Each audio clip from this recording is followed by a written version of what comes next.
Ladies and gentlemen, welcome to one of the most exciting videos I have ever done on this channel. This will be a review of the custom 187 ratio scale Caterpillar D10T2, made for me by a good friend of mine in the community known as Trevor. His information will be down in the video's description if you're not already familiar with him and what he does. This is the first model that I have from him, from Caterpillar anyway, and I got to tell you guys, I am blown away. Well, what do you say we just get into it? I can talk about it all day, but maybe we'll do a little bit of that through the video. So, he made this custom display case for me, and if I turn this well, let's just take the top off, it'll be easier. Check this out. Custom made for me. How freaking cool is that? And this cover has some pretty hefty weight to it. Really awesome in itself. And the fact that he, made a case for this. I mean, doing the model alone was awesome, but how about a case? Not only a case, but how about a display base? Here's the display base, 187 Cat D10T2. Here's what the base looks like. Now, it is just a friction fit on here, so it may look like it's screwed down, but actually, if you just take a little bit of care, and let me bring this closer to me. Excuse me for one moment. There we go. Now it's off. There's what the base looks like and how it's fitted. So that's the packaging, the base, and the cover. Let's talk more about this when we have the spin table out, so don't go anywhere. Okay, so here's the spin table. If you pardon the slight glare in the background, we are, as you probably know by now, we're a little bit space restricted here on Diecast Emporium, so we got to work with what we have. But I did want to put this on the rotary table so you can get a good look all around. I am absolutely mesmerized by this thing. Again, it bears repeating, this is a 3D printed model, although it appears to have similar quality and detail level of perhaps maybe the higher end diecast models, or even, as you'll see here in a couple minutes, some of the CCM details for their brass pieces. The undercarriage and tracks in particular are extremely sharp. The thin and to scale handrails are amazing. Decals aren't too bad either. Here's a filler cap lid in red. Obviously, this bulldozer is configured in what's known as a cushion, with a cushion blade or a push blade. And if you're not familiar, and there may be some of you out there, this type of bulldozer is used to push and load scrapers. So a lot of times as scrapers get heavier and they get filled up, they get bogged down, they need a little bit of help going on. So that's what these machines are used for. You'll see them a lot on the West Coast here. That's where I've seen all of the real ones. But yeah, check out the blade. You can see the cutting edge details on the bottom of the blade.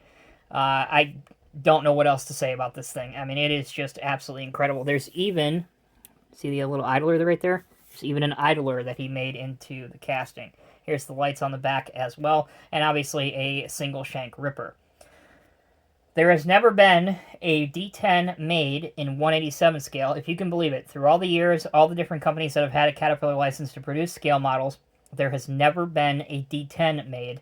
So now I can not only check that box, but I can also check off having a push dozer all in the same model.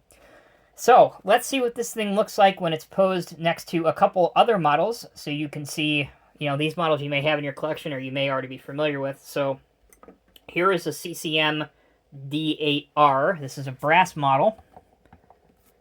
So we'll let that spin around a couple times for size reference. Pardon the little blade here. And then obviously, we'll put it up next to the next size up, which is the D9. In this case, this is the Diecast Masters D9T in 187 scale. This model is also made by Norscot in the standard cap black and yellow. The Diecast Masters one, you can't see it because it's off screen. But the Diecast Masters one, you can instantly tell, aside from the operator figure, but they're also the anti-glare finish, so that black paint on top, whereas the Norscot ones are your standard cap black and yellow. Just a little tidbit for some of the new collectors out there. So there's the D9T with the D10T, keeping it in the family, in the same generation. Now, for the last two comparisons, we're going to need to pause momentarily because the models are too big to fit on the spin table. So when we come back, you'll see what it looks like next to a CCM Brass D11, and also loading a scraper. Welcome back, everyone. Thank you for sticking with me. All right, now we're zoomed out. We've got the D10 over here.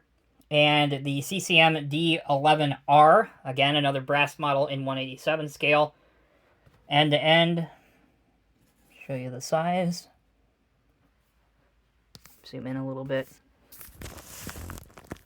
There you go. And if you want a head-on shot of the two, we can do that as well. When I'm doing these videos, I try and do every pose that I personally would want to see if somebody's reviewing a model that I don't have. So bear in mind, that's the system I go off of. All right, that's the D11 compared to the D10. Let's bring in a scraper now. So this is currently the biggest scraper that Cat makes. It is known as the 657. It is a twin-engine scraper. This version is by CCM, and it is a brass model. Both the same scale. So you'll know that the D10 is a monster machine. And it makes it look like it's a Honda Civic compared to the 657 scraper. So it gives you a little bit of an idea of what that display will look like. Alright, so let's wrap up the video now. Few more things I want to mention. First and foremost, again, it bears repeating, Trevor, thank you so much. You've made one of my scale modeling dreams come true. I can now fill out my Caterpillar collection of having everything from a D1 all the way, well, actually, even before that, some Holt and Best tractors, all the way up to the D11. It blows my mind that up until now, nobody has made a D10 in 187 HO scale. There's plenty of them in 150 scale. There's several in 124 scale, but never, I repeat, never in 187 scale, so now that box is checked. Again, it is a push dozer, another thing I don't have in 187 scale up until now. I really have to just thank him again for all the time that he put into this project. I know that he poured hours and hours and hours and hours into this, and that is very, very, very evident from the quality of this print. I hope I'm not offending anyone when I say this is probably one of, if not the best 3D printed models in any scale that I have personally ever seen.